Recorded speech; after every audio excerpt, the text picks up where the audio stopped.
사과. 한국 문학. 1. 알아봅시다. 1번. 다음 대화를 잘 듣고 맞으면 O, 틀리면 X 하십시오. 1. 아까 문학 수업 시간에 딴 생각을 하다가 놓쳤는데 다음 주까지 제출해야 할 리포트가 있다면서? 응. 다음 주 금요일까지 황순원의 소나기라는 소설을 읽고 서너 페이지 분량의 감상문을 내라고 하셨어. 2.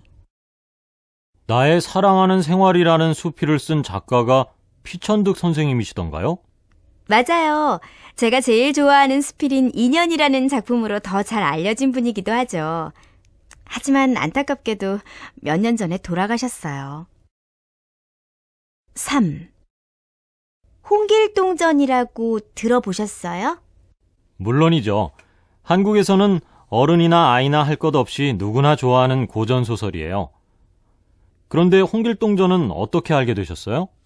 실은 지난주 제 생일 때 한국인 친구한테서 선물로 홍길동전을 받았거든요.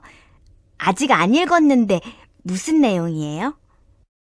부자들의 재산을 빼앗아 가난한 사람들에게 나눠주는 의로운 도둑인 홍길동에 대한 이야기인데요. 내용이 어렵지도 않고 꽤 흥미진진해서 읽을만 할 거예요. 1. 알아봅시다.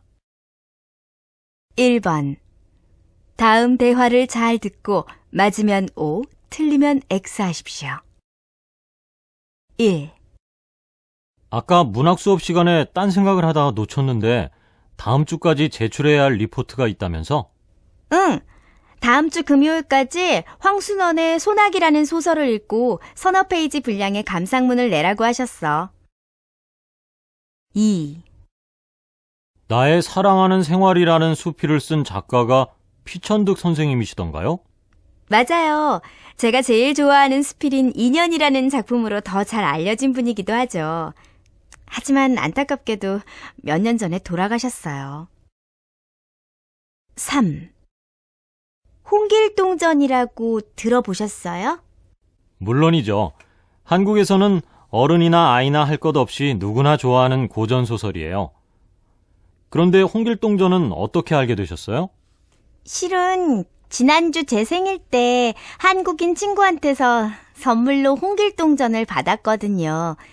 아직 안 읽었는데 무슨 내용이에요? 부자들의 재산을 빼앗아 가난한 사람들에게 나눠주는 의로운 도둑인 홍길동에 대한 이야기인데요. 내용이 어렵지도 않고 꽤 흥미진진해서 읽을만 할 거예요. 2번. 다음은 한국문학 강좌 중 발표 수업의 일부분입니다. 잘 듣고 질문에 답하십시오. 오늘 수업에서는 한국의 대표적인 현대 작가인 소설가 박완서 선생님과 시인 김수영 선생님의 작품 세계에 대해 여러분이 조사한 것을 발표해보는 시간을 갖도록 하겠습니다. 우선 1980년대 여성문학의 대표적인 작가로 주목받았던 박완서 선생님에 대해 수빈 씨가 먼저 발표해볼까요? 네. 박완서 선생님의 대표적인 작품으로 엄마의 말뚝이라는 소설을 들 수 있는데요. 한국전쟁으로 인한 개인의 혹독한 시련을 냉철하게 잘 표현한 작품입니다. 박완서 선생님은 왕성한 작품 활동을 통해 전쟁과 분단 문제, 물질주의 풍조와 여성 억압에 대한 현실 비판을 사회현상과 연관시켜 그려내셨죠. 그분의 작품들은 막힘없는 유려한 문체와 인간관계에 대한 중년 여성 특유의 섬세하고도 현실적인 감각이 결합되어 있어서 읽다 보면 묘한 매력에 빠지게 됩니다. 발표 잘 들었습니다. 그럼 다음으로 김수영 선생님에 대한 흐엉 씨의 발표를 들어봅시다. 김수영 선생님은 한국의 대표적인 참여 시인으로 그분의 마지막 작품인 풀이라는 시로 유명합니다. 초기에는 현대 문명과 도시 생활을 비판하는 시를 주로 쓰다가 4.19 혁명을 기점으로 하여 정권의 탄압에 맞서 부정과 타협하지 않는 저항 정신을 강조하는 시를 많이 썼습니다. 2번. 다음은 한국문학 강좌 중 발표 수업의 일부분입니다. 잘 듣고 질문에 답하십시오.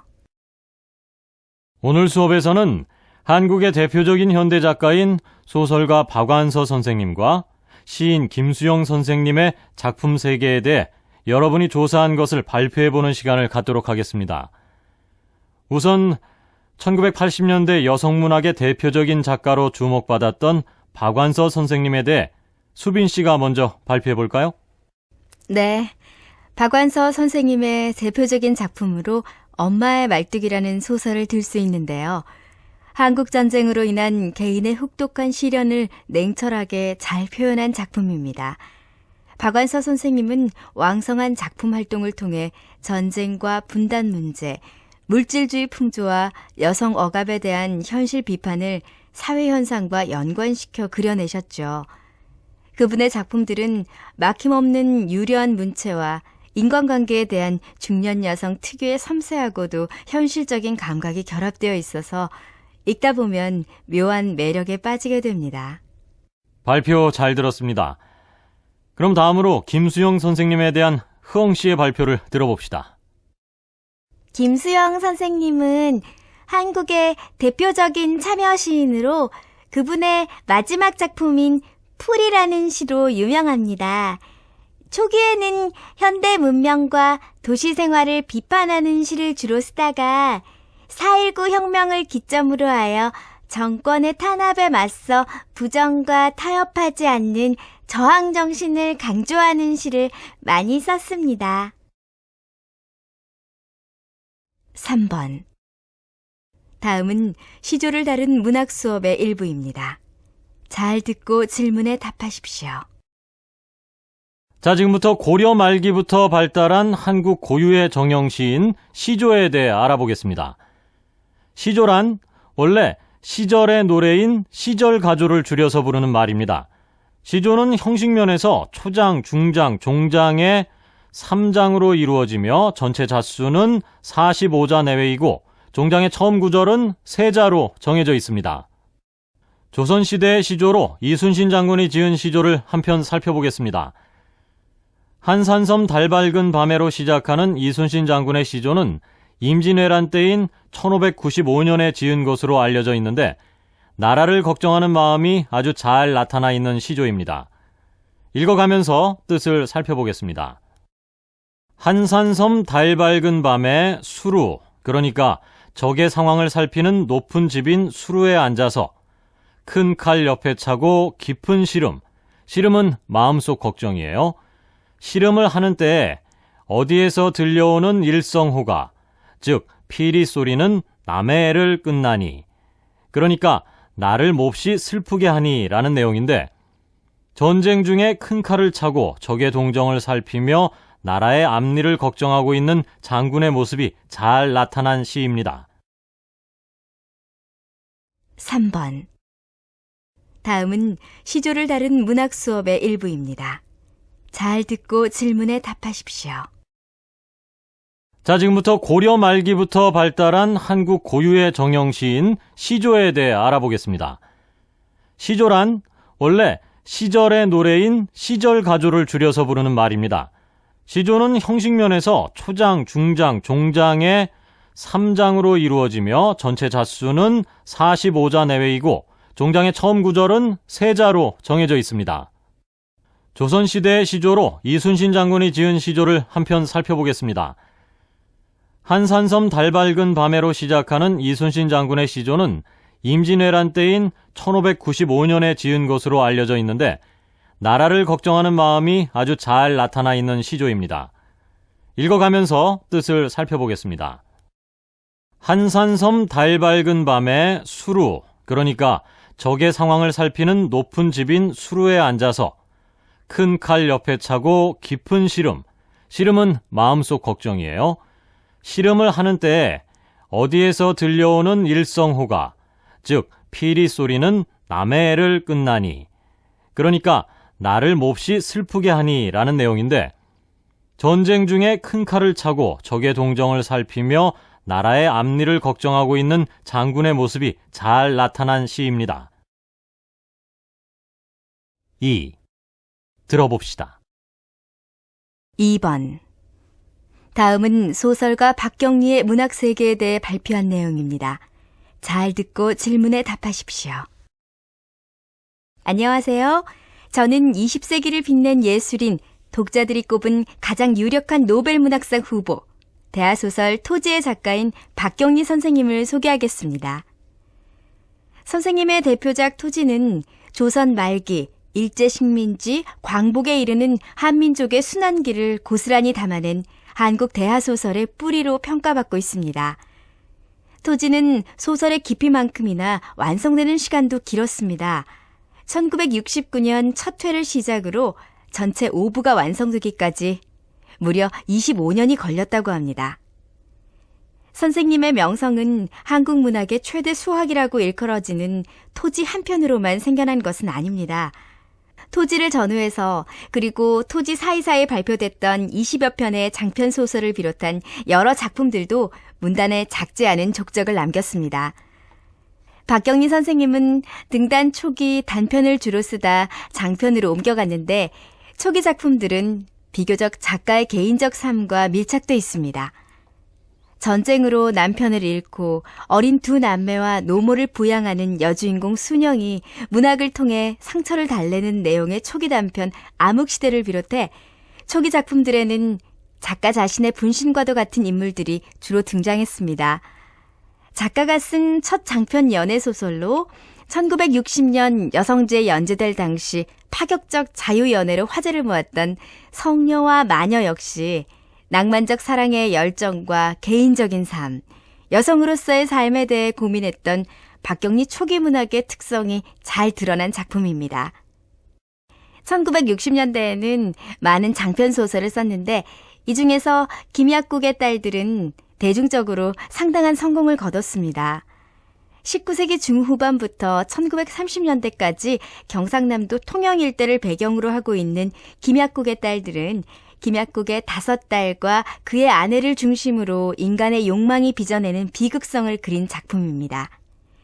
토지를 완간한 이후 소설 창작을 중단했던 박경리 선생님은 2003년 9년 만에 나비야 청산가자라는 신작 소설을 내놓으며 해방 이후의 현대사를 담아내려고 했지만 안타깝게 미완성으로 끝났습니다. 한국을 대표하는 소설가로 평가받는 작가는 첫 습작은 시로 시작했고 소설을 내놓는 간간히 시집을 묶어내기도 했습니다. 최근 박경리 선생님이 현대문학 4월호에 까치설, 어머니, 옛날의 그 집 등 신작시 3편을 8년여 만에 발표한 것이 선생님 생전의 마지막 작품이 되면서 선생님의 문학 인생은 시로 시작해 시로 끝을 맺습니다. 2. 들어봅시다. 2번. 다음은 소설가 박경리의 문학세계에 대해 발표한 내용입니다. 잘 듣고 질문에 답하십시오. 안녕하세요.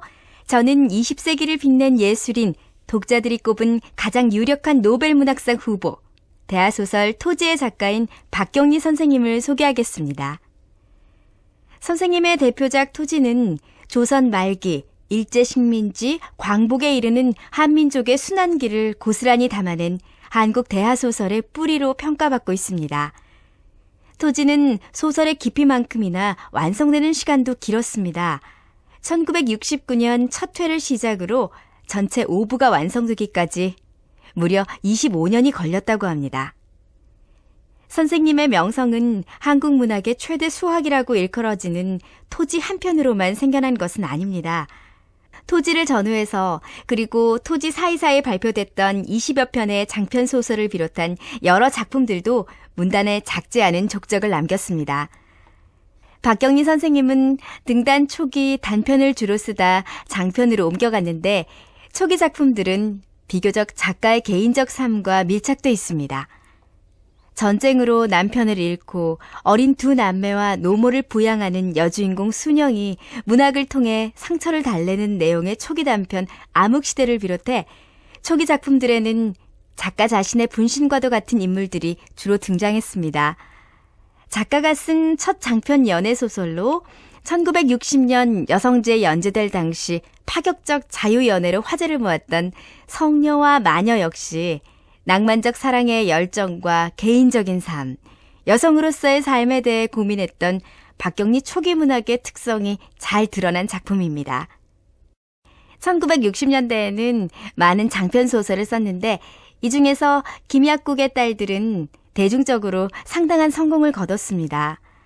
19세기 중후반부터 1930년대까지 경상남도 통영 일대를 배경으로 하고 있는 김약국의 딸들은 김약국의 5딸과 그의 아내를 중심으로 인간의 욕망이 빚어내는 비극성을 그린 작품입니다. 토지를 완간한 이후 소설 창작을 중단했던 박경리 선생님은 2003년 9년 만에 나비야 청산가자라는 신작 소설을 내놓으며 해방 이후의 현대사를 담아내려고 했지만 안타깝게 미완성으로 끝났습니다. 한국을 대표하는 소설가로 평가받는 작가는 첫 습작은 시로 시작했고 소설을 내놓는 간간히 시집을 묶어내기도 했습니다. 최근 박경리 선생님이 현대문학 4월호에 까치설, 어머니, 옛날의 그 집 등 신작시 3편을 8년여 만에 발표한 것이 선생님 생전의 마지막 작품이 되면서 선생님의 문학 인생은 시로 시작해 시로 끝을 맺습니다.